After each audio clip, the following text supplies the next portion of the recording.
Doctor ortho Ayurvedic oil and capsule, अब दर्द भी घुटने टेकेगा। विकास की दौड़ में चंपावत नंबर 1। 20 सूत्रीय कार्यक्रम में लगातार उत्कृष्ट प्रदर्शन करने से पूरे उत्तराखंड में फिर बना अव्वल। जून 2026 की रैंकिंग में 76.42% अंक। जिलाधिकारी ने सभी विभागीय अधिकारियों, कर्मचारियों और फील्ड स्टाफ को दी बधाई।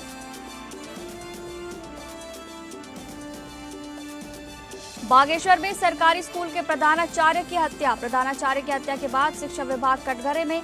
विद्यालय से जुड़े वरिष्ठ अधिकारी पर लगा हत्या का आरोप। लोगों में भारी आक्रोश। दोषियों के खिलाफ कड़ी कार्रवाई की मांग। 5 दिन उत्तराखंड पर भारी। 18 से 22 जुलाई तक भारी बारिश की चेतावनी। एसईओसी ने सभी जिलाधिकारियों को जारी किया पत्र। लोगों से सतर्क रहने और अनावश्यक यात्रा से बचने की अपील की।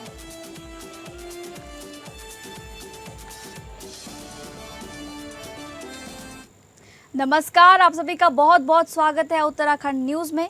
मैं हूं आपके साथ शालिनी राणा। शुरुआत करेंगे उत्तराखंड से जुड़ी खबरों की।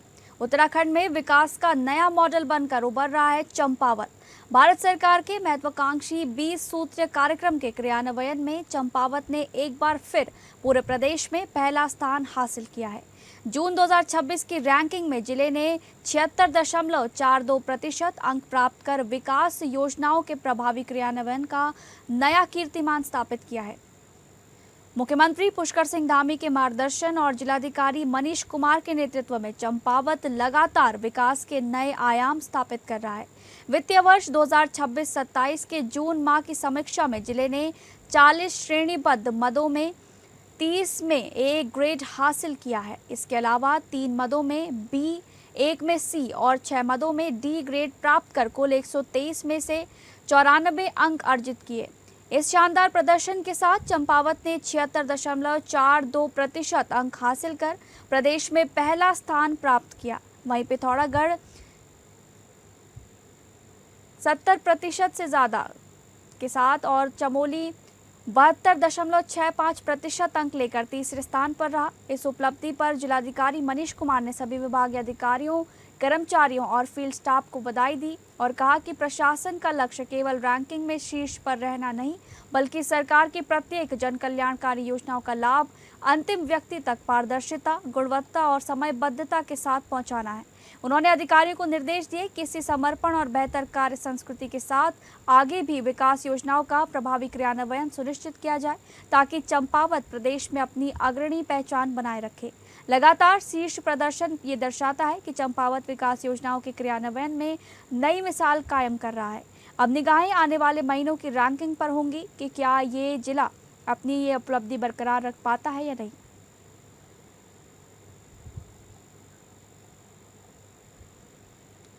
अगली खबर का रुख करेंगे, जहां उत्तराखंड सरकार के जन जन की सरकार जन जन के द्वार अभियान के तहत चंपावत जिले के लोहाघाट विकास खंड की ग्राम पंचायत ठाटा में प्रशासन खुद जनता के बीच पहुंचा। जिलाधिकारी मनीष कुमार ने ग्रामीणों की समस्याएं सुनी। कई मामलों में मौके पर ही समाधान के निर्देश दिए गए, जबकि सैकड़ों लोगों को विभिन्न सरकारी योजनाओं का लाभ भी मिला। मुख्यमंत्री पुष्कर सिंह धामी के निर्देशों पर चल रहे सेवा पखवाड़ा अभियान के अंतर्गत शनिवार को ग्राम पंचायत ठाटा में जन समस्या निवारण एवं बहुउद्देश्य शिविर का आयोजन किया गया। शिविर की अध्यक्षता जिलाधिकारी मनीष कुमार ने की, जबकि दर्जा राज्य मंत्री हेमा जोशी और सुभाष बगोली सहित कई जनप्रतिनिधि भी उनके साथ मौजूद रहे। शिविर में विभिन्न विभागों ने अपने अपने स्टॉल लगाकर ग्रामीणों को सरकारी योजनाओं की जानकारी देने के साथ मौके पर ही सेवाएं उपलब्ध कराई। स्वास्थ्य परीक्षण, आयुष परामर्श, कृषि तकनीकी जानकारी, प्रमाण पत्र, राजस्व सेवाएं, राशन कार्ड, खाता खतौनी और अन्य सेवाओं की भी तत्काल निस्तारण किए गए। इस दौरान ग्राम बटोली के किसान महेश चंद्र को पंडित दीनदयाल उपाध्याय सहकारिता किसान कल्याण योजना के तहत खेतीबाड़ी के लिए 50,000 का शून्य ब्याज ऋण प्रदान किया गया। शिविर के माध्यम से कुल 434 लाभार्थियों को विभिन्न विभागीय योजनाओं का लाभ मिला, जबकि ग्रामीणों से करीब 25 विकास एवं जन समस्याओं से जुड़े आवेदन प्राप्त हुए हैं। आज हमारी राज्य सरकार के 5 वर्ष पूरे होने पर सरकार जनता द्वार कार्यक्रम के तहत आज ये अंतिम यहाँ पर कैंप लगा हुआ है और मैं इस कैंप के आयोजन के लिए अपने प्रदेश के यशस्वी मुख्यमंत्री आदरणीय श्री पुष्कर सिंह धामी जी का धन्यवाद करता हूँ। और इसके साथ ही जो हमारे जिले के ऊर्जावान जिलाधिकारी हैं। पहले कैंप लगते थे तो उसमें शिकायत रहती थी कि अधिकारी नहीं पहुंचते हैं, और आज जब हमारा कैंप लग रहा है, आप देख रहे होंगे कि यहाँ पर डीएम साहब सुबह से यहाँ पर बैठे हुए हैं। और मैं बतौर एक ग्राम प्रधान होने के नाते जिन समस्याओं के लिए, कई समस्याएं ऐसी होती हैं छोटी से छोटी, जिनके लिए हम संघर्ष करते हैं लेकिन काम नहीं हो पा रहा था, आज इस सरकार जनता के द्वार जो ये कार्यक्रम है यहाँ पर हमारी, यहाँ पर बहुत से कामों का तत्काल समाधान हुआ है। चाहे वो पेंशन के मामले हो, आधार कार्ड से संबंधित मामले, छोटी छोटी पेयजल लाइनों से संबंधित मामले थे, आज उन सबका यहाँ पर तत्काल समाधान हुआ है। और ये दूरस्थ क्षेत्र में जहाँ पर हमें बहुत जरूरत थी ऐसे कैंपों की। अगली खबर, उत्तराखंड सरकार के आपदा प्रबंधन एवं पुनर्वास मंत्री मदन कौशिक, आपदा प्रबंधन सलाहकार समिति के उपाध्यक्ष लेफ्टिनेंट कर्नल रघुवीर सिंह भंडारी तथा राज्य आपदा प्रबंधन प्राधिकरण के सचिव विनोद कुमार सुमन की उपस्थिति में शनिवार को नई टिहरी स्थित क्रीडा सभागार में जनपद स्तरीय आपदा जोखिम न्यूनीकरण विषयक एवं दिवसीय कार्यशाला का आयोजन किया गया। कार्यशाला का शुभारंभ अतिथियों द्वारा दीप प्रज्वलन के साथ किया गया। कार्यशाला को संबोधित करते हुए आपदा प्रबंधन एवं पुनर्वास मंत्री मदन कौशिक ने कहा कि उत्तराखंड राज्य ने पिछले 25 वर्षों में आपदा प्रबंधन के क्षेत्र में उल्लेखनीय कार्य किया है। उन्होंने कहा कि आपदा प्रबंधन केवल संसाधनों की उपलब्धता तक सीमित नहीं है, बल्कि आपदा के समय किस क्रम में क्या कार्य किया जाना है, इसके लिए सभी संबंधित विभागों एवं कार्मिकों को प्रशिक्षित और तैयार करना आवश्यक है। उन्होंने कहा कि राज्य सरकार मुख्यमंत्री पुष्कर सिंह धामी के नेतृत्व में आपदा प्रबंधन प्रणाली को और अधिक सुदृढ़ बनाने तथा रिस्पांस टाइम कम करने के लिए लगातार कार्य कर रही है। कार्यशाला के तकनीकी स्तर में विशेषज्ञों ने विभिन्न विषयों पर विस्तार से जानकारी दी।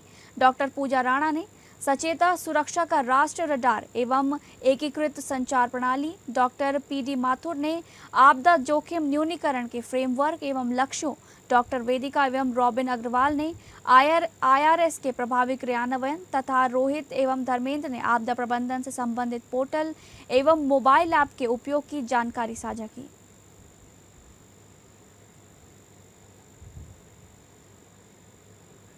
कांवड़ मेला 2026 के सुरक्षित, सुव्यवस्थित और शांतिपूर्ण आयोजन को लेकर हरिद्वार में मुख्य सचिव आनंद बर्धन की अध्यक्षता में अंतर्राज्य समन्वय बैठक का आयोजन किया गया। बैठक में उत्तराखंड के साथ उत्तर प्रदेश, दिल्ली, हरियाणा, राजस्थान, पंजाब और हिमाचल प्रदेश के वरिष्ठ अधिकारियों ने भाग लिया। बैठक में कांवड़ यात्रा के दौरान सुरक्षा, यातायात प्रबंधन, भीड़ नियंत्रण, स्वास्थ्य सेवाएं, आपदा प्रबंधन और राज्यों के बीच समन्वय को लेकर विस्तृत चर्चा की गई तथा संयुक्त कार्य योजना तैयार भी की गई। मुख्य सचिव आनंद बर्धन ने निर्देश दिए कि कांवड़ यात्रियों की सुरक्षा सर्वोच्च प्राथमिकता होगी। उन्होंने सीमावर्ती क्षेत्रों में संयुक्त चेक पोस्ट स्थापित करने, सोशल मीडिया पर अफवाहों और भ्रामक सूचनाओं की निगरानी रखने तथा यात्रा मार्गों पर पेयजल, चिकित्सा, स्वच्छता और अन्य मूलभूत सुविधाएं उपलब्ध कराने के निर्देश दिए। उन्होंने ये भी स्पष्ट किया कि कांवड़ यात्रा के दौरान दिल्ली देहरादून एक्सप्रेसवे का उपयोग नहीं किया जाएगा। गढ़वाल आयुक्त आनंद स्वरूप ने कहा कि कांवड़ यात्रा के सफल संचालन के लिए सभी विभाग आपसी समन्वय के साथ कार्य करेंगे।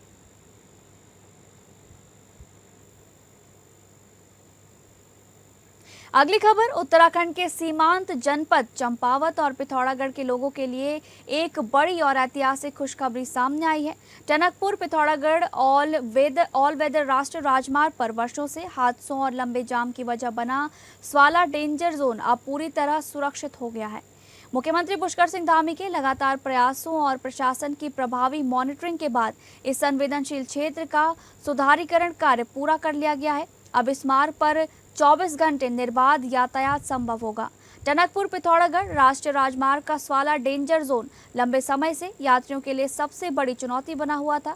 बरसात के मौसम में भूस्खलन के कारण सड़क कई दिनों तक बंद रहती थी और रात के समय वाहनों की आवाजाही पर प्रतिबंध लगाना पड़ता था। मुख्यमंत्री पुष्कर सिंह धामी ने इस समस्या को गंभीरता से लेते हुए इसके स्थायी समाधान के निर्देश दिए। जिला प्रशासन, राष्ट्रीय राजमार्ग प्राधिकरण और कार्यदायी संस्था के संयुक्त प्रयासों से अब ये चुनौती पूरी तरह समाप्त हो गई है। जिलाधिकारी मनीष कुमार ने पिछले 1 वर्ष से लगातार इस परियोजना की निगरानी की। कठिन भौगोलिक परिस्थितियों और मौसम की बाधाओं के बावजूद कार्य समय पर पूरा किया गया। अब टनकपुर पिथौरागढ़ राष्ट्रीय राजमार्ग पर दिन हो या रात 24 घंटे वाहनों की निर्बाध आवाजाही संभव होगी। इससे स्थानीय लोगों, व्यापारियों, पर्यटकों और आपातकालीन सेवाओं को बड़ी राहत मिलेगी। आप विदित हैं, माननीय मुख्यमंत्री जी के द्वारा इस पूरे क्षेत्र का स्वयं ही भ्रमण किया गया था और निरंतर इस आपदा से पहले इसको कार्य पूर्ति के लिए लगातार निर्देश भी दिए जाते रहे और जो जब भी माननीय मुख्यमंत्री जी इस क्षेत्र के भ्रमण में आए हैं तो प्रत्येक भ्रमण में इसकी चिंता अवश्य की गई है कि हमारा जो नेशनल हाईवे है खास करके स्वाला में कहीं किसी प्रकार की कोई दिक्कत इस बार यहाँ के स्थानीय नागरिकों को ना हो। और साथ ही साथ आप ये भी विदित है कि जो सड़क है ये पिथौरागढ़ हमारे अर्धसैनिक बल हो गए, सैनिक बलों के लिए सभी के लिए बहुत ही प्रमुख एक लिंक मार्ग है, उनको जोड़ने का काम करती है। सामरिक रूप से भी बहुत महत्वपूर्ण है। विगत 1 साल से निरंतर इसमें कार्य चला और हम सभी के लिए बड़ी प्रसन्नता है। यहाँ के स्थानीय जनप्रतिनिधिगण हैं और यहाँ की स्थानीय जनता है उनका भी बहुत इसमें सहयोग रहा। यहाँ के जितने कार्मिक थे उनका बहुत सहयोग रहा, विभाग का बहुत सहयोग रहा, हमारे जितने भी वरिष्ठ अधिकारीगण रहे उनका भी काफ़ी सहयोग रहा। हमारे आयुक्त महोदय ने भी लगातार इस कार्य की प्रगति की चिंता की। चंपावत जिले से विकास की एक और बड़ी खबर सामने आई है। मुख्यमंत्री पुष्कर सिंह धामी की घोषणा के तहत चंपावत विधानसभा क्षेत्र में मंच तामली से मुख्य तोक कारी मोटर मार्ग के सुधारीकरण और डामरीकरण को प्रशासनिक एवं वित्तीय स्वीकृति मिल गई है। करीब 2 करोड़ 64 लाख रुपए की इस परियोजना से दूरस्थ ग्रामीण क्षेत्रों में आवागमन पहले से कहीं अधिक आसान और सुरक्षित होगा। मुख्यमंत्री पुष्कर सिंह धामी के आदर्श चंपावत विजन को लगातार धरातल पर उतारा जा रहा है। इसी कड़ी में चंपावत मंच तामली मोटर मार्ग से मुख्य तोक कारी मोटर मार्ग के 2 किलोमीटर सुधारीकरण एवं डामरीकरण कार्य के लिए 264.24 लाख की प्रशासनिक वित्तीय एवं व्यय स्वीकृति प्रदान की गई है। साथ ही वित्तीय वर्ष 2026-27 में कार्य प्रारंभ करने के लिए प्रारंभिक धनराशि भी जारी कर दी गई है। जिलाधिकारी मनीष कुमार ने कहा कि मुख्यमंत्री के नेतृत्व में जिले में सड़क संपर्क को मजबूत करने के लिए लगातार कार्य किए जा रहे हैं। ये सड़क बनने से ग्रामीणों को सुरक्षित और सुगम आवागमन की सुविधा मिलेगी, जिससे शिक्षा, स्वास्थ्य, कृषि, पर्यटन और अन्य आवश्यक सेवाओं तक पहुंच और बेहतर होगी। उन्होंने संबंधित विभाग को निर्देश दिए हैं कि निर्माण कार्य गुणवत्ता मानकों का पालन करते हुए निर्धारित समय सीमा में पूरा किया जाए, ताकि क्षेत्रवासियों को जल्द से जल्द इसका लाभ मिल सके।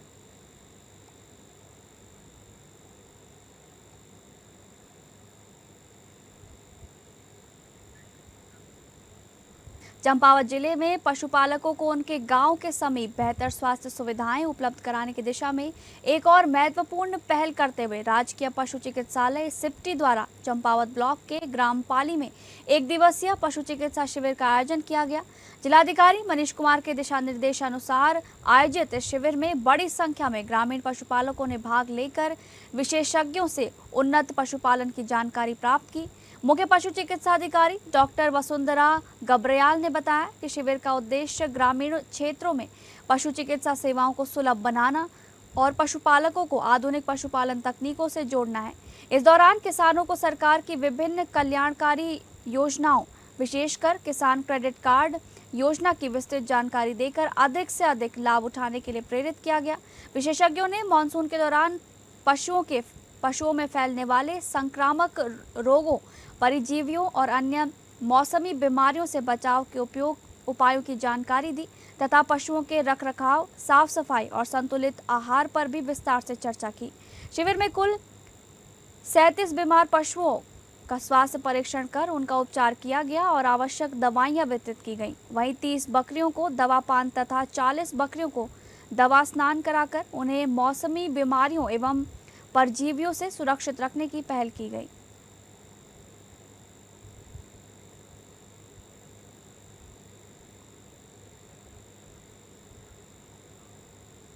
अगली खबर राष्ट्रीय विधिक सेवा प्राधिकरण एवं उत्तराखंड राज्य विधिक सेवा प्राधिकरण के निर्देशानुसार जनपद चमोली में विशेष लोक अदालतों का आयोजन किया गया, जिसमें 11 एनआई एक्ट के मामले निपटाए गए, जिसमें से 20,35,000 का अर्थदंड प्राप्त किया गया। विशेष लोक अदालत का आयोजन जिला न्यायालय परिसर गोपेश्वर के साथ साथ न्यायालय कर्णप्रयाग में भी किया गया। इन लोक अदालतों में एनआई एक्ट की धारा 138 से संबंधित वादों को आपसी सुलह एवं समझौते के आधार पर निस्तारण किया गया। सिविल जज सीडी एवं सचिव जिला विधिक सेवा प्राधिकरण चमोली पुनीत कुमार ने बताया कि विशेष लोक अदालत का उद्देश्य पक्षकारों को सरल, त्वरित एवं कम खर्चीला न्याय उपलब्ध कराना है। लोक अदालत के माध्यम से आपसी सहमति के आधार पर विवादों का निस्तारण होने से समय एवं धन दोनों की बचत होती है तथा न्यायालयों में लंबित वादों के शीघ्र निस्तारण में भी सहायता मिलती है। ऑनरेबल नालसा के डायरेक्शंस के अंतर्गत उन्होंने और हमारे जो ऑनरेबल सालसा है स्टेट की उसके डायरेक्शंस में हम ऑनरेबल डिस्ट्रिक्ट जज जो हमारे हैं उनके मार्गदर्शन में जिला जनपद चमोली में एक स्पेशल लोक अदालत का आज आयोजन किया जा रहा है। इसमें एनआई एक्ट के नेगोशिएबल इंस्ट्रूमेंट एक्ट के जो केसेस हैं उनका डिस्पोजल सुलह समझौते के आधार पर किया जा रहा है। इसमें हमारे यहाँ से जनपद से 179 जो मैटर्स हैं उनमें से 15 केसेस हमारे यहाँ से रेफ़र हुए हैं कोर्ट्स को और इसका आयोजन किया जा रहा है। और इसके बाद एक नेक्स्ट जो लोक अदालत है 21/11/2026 को भी एक आयोजित की जाएगी। उत्तराखंड के बागेश्वर जिले में से एक ऐसी सनसनीखेज वारदात सामने आई है जिसने पूरे शिक्षा विभाग और प्रशासन को कटघरे में खड़ा कर दिया है। बागेश्वर विधानसभा की खरेही पट्टी स्थित राजकीय इंटर कॉलेज भटखोला के प्रभारी प्रधानाचार्य दयानंद टमटा की स्कूल जाते समय धारदार हथियार से हत्या कर दी गई। हत्या का आरोप उसी विद्यालय से जुड़े एक वरिष्ठ प्रशासनिक अधिकारी नवल किशोर सोराड़ी पर है, जिसे विभागीय कार्रवाई के तहत इसी विद्यालय में संबद्ध किया गया है। बताया जा रहा है कि आरोपी का वेतन कई महीनों से रुका हुआ था। घटना से ठीक एक दिन पहले आयोजित सरकार जनता के द्वार कार्यक्रम के दौरान आरोपी और खंड शिक्षा अधिकारी आशाराम चौधरी के बीच तीखी बहस हुई थी। आरोप है कि वेतन में देरी के लिए प्रभारी प्रधानाचार्य को जिम्मेदार बताया गया, जिसके बाद अगले ही दिन ये खौफनाक वारदात हो गई। घटना के बाद सबसे बड़ा सवाल ये उठ रहा है कि आखिर शिक्षा विभाग ने तत्काल पुलिस में कोई प्राथमिक शिकायत क्यों दर्ज नहीं कराई। वरिष्ठ प्रशासनिक अधिकारी ने हमारे स्कूल के प्रभारी प्रधानाचार्य श्री दयानंद टमटा जी का चाकू मार के कत्ल कर दिया। ये सरस्वती माँ के मंदिर में इस तरीके की घटनाएं अगर हो तो हम कैसे समाज की कल्पना कर रहे हैं। वास्तव में ये बहुत दुखदायी है, बहुत पीड़ादायी है। हमें ये ऐसा वातावरण क्रिएट करना पड़ेगा कि इसको जो नवल किशोर सोराड़ी उनका नाम है उनको कड़ी से कड़ी सजा दी जाए और पूरे जो हम ये भय का माहौल बना हुआ है हमने इस दुखदायी घटना के कारण इसको हमें सोचना पड़ेगा। ये बहुत चिंतनीय है। आज की जो घटना है यह बहुत ही दर्दनाक और बहुत ही दुखदायी है। ऐसी घटना से आज लोगों के मन में पूरे क्षेत्र में भय का वातावरण बना है। आदरणीय श्री दयानंद टमटा जी जो प्रधानाचार्य प्रभारी वहाँ पर थे तो उन्हीं के सहकर्मी द्वारा उनकी हत्या कर दी गई, निर्मम हत्या, जिसके लिए उत्तराखंड श्रमजीवी यूनियन संगठन बागेश्वर की ओर से घोर निंदा करते हुए आज उनकी शांति के लिए यहाँ पर 2 मिनट का मौन धारण किया गया। अगली खबर का रुख करेंगे, जहां रुड़की के भगवानपुर थाना क्षेत्र के नेवादा गांव में एक विवाहिता की संदिग्ध परिस्थितियों में मौत का मामला सामने आया है। मृतका के पिता ने ससुराल पक्ष पर हत्या का आरोप लगाते हुए पुलिस प्रशासन से निष्पक्ष जांच और न्याय की मांग की है। मृतका के पिता ने बताया कि उनकी बेटी की शादी वर्ष 2015 में भगवानपुर के नेवादा गाँव निवासी युवक से हुई थी। उनका आरोप है कि शादी के बाद से ससुराल पक्ष उनकी बेटी को प्रताड़ित करता था। कई बार समझौते के बाद उन्होंने बेटी को दोबारा ससुराल भेजा, लेकिन उत्पीड़न बंद नहीं हुआ। पिता के अनुसार उनकी बेटी की 4 बेटियां हैं और ससुराल पक्ष बेटे की चाहत रखता है। आरोप है कि इसी कारण उनकी बेटी को लगातार मानसिक और शारीरिक रूप से परेशान किया जाता था। साथ ही उन्होंने कहा कि यदि उन्हें न्याय नहीं मिला तो वे आत्महत्या जैसा कदम उठाने को मजबूर होंगे।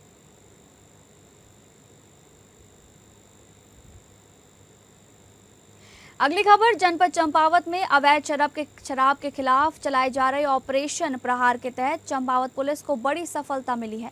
एसओजी टीम ने बाराकोट क्षेत्र के कामा जूला भेटी गधेरा में छापेमारी कर अवैध कच्ची शराब बनाने की फैक्ट्री का भांडाफोड़ करते हुए एक अभियुक्त को गिरफ्तार किया। मौके से 30 से ज्यादा लीटर कच्ची शराब बनाने के उपकरण, गैस सिलेंडर, चूल्हा, मोबाइल फोन और नकदी बरामद की गई, जबकि करीब 500 लीटर लहन मौके पर ही नष्ट कर दिया गया। पुलिस अधीक्षक रेखा यादव के निर्देश पर जनपद में नशा तस्करों के खिलाफ लगातार अभियान चलाया जा रहा है। इसी क्रम में क्षेत्राधिकारी चंपावत देवेंद्र सिंह कपरवाण के पर्यवेक्षण एवं एसओजी प्रभारी कमलेश भट्ट के नेतृत्व में पुलिस टीम ने मुखबिर की सूचना पर कार्रवाई करते हुए आरोपी देव सिंह अधिकारी उर्फ दीपक 52 वर्षीय निवासी ग्राम बकरिया झूला तहसील बाराकोट को रंगे हाथों गिरफ्तार किया। चंपावत पुलिस का कहना है कि अवैध शराब और मादक पदार्थों के कारोबार के खिलाफ ऑपरेशन प्रहार आगे भी पूरी सख्ती के साथ जारी रहेगा ताकि जनपद में कानून व्यवस्था मजबूत बनी रहे।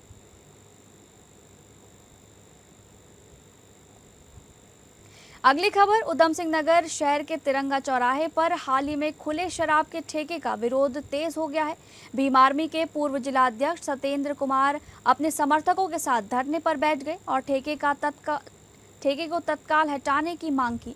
प्रदर्शनकारियों का कहना है कि शराब का ठेका स्कूल, अस्पताल और व्यस्त तिरंगा चौराहे के समीप स्थित है, जिससे सामाजिक माहौल और सार्वजनिक व्यवस्था पर प्रतिकूल प्रभाव पड़ सकता है। उनका आरोप है कि बाजार के बीच शराब का ठेका खोलना जनहित के खिलाफ है और इसे किसी अन्य उपयुक्त स्थान पर स्थानांतरित किया जाना चाहिए। धरने की सूचना मिलते ही स्थानीय पुलिस मौके पर पहुंची और स्थिति को शांतिपूर्ण बनाए रखने के लिए सुरक्षा व्यवस्था संभाली।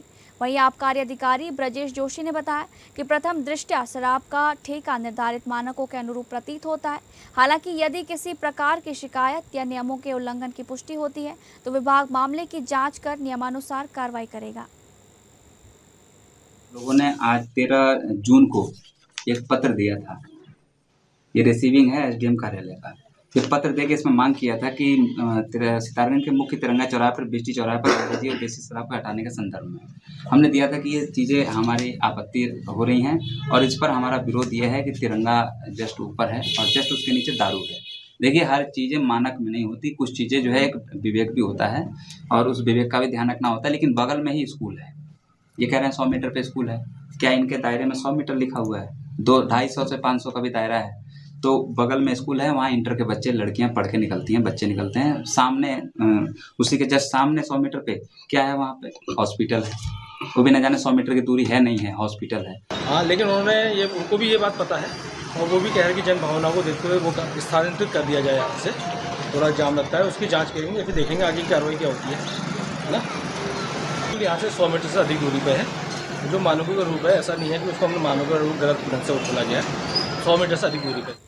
अगली खबर भारत मौसम विज्ञान विभाग देहरादून द्वारा उत्तराखंड के विभिन्न जनपदों में आगामी दिनों के दौरान भारी से अत्यधिक भारी वर्षा, आकाशीय बिजली एवं तेज वर्षा की चेतावनी जारी किए जाने के बाद राज्य आपातकालीन परिचालन केंद्र ने सभी जिलाधिकारियों को पत्र जारी कर आवश्यक एहतियाती एवं निवारक व्यवस्थाएं सुनिश्चित करने के निर्देश दिए हैं।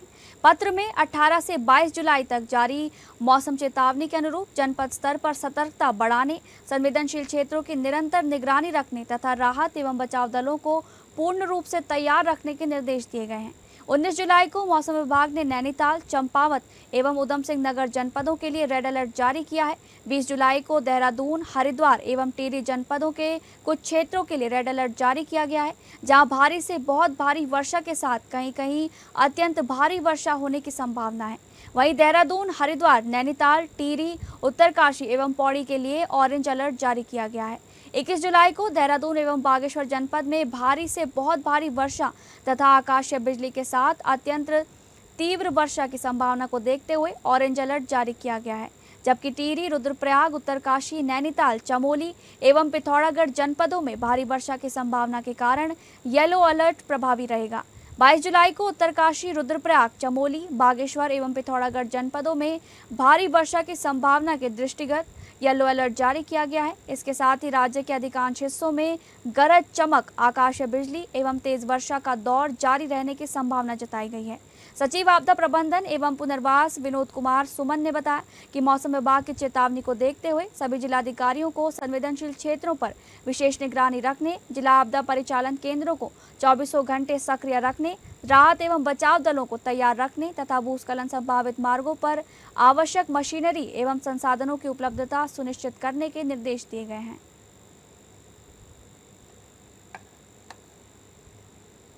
तो फिलहाल उत्तराखंड न्यूज में बस इतना ही। नमस्कार।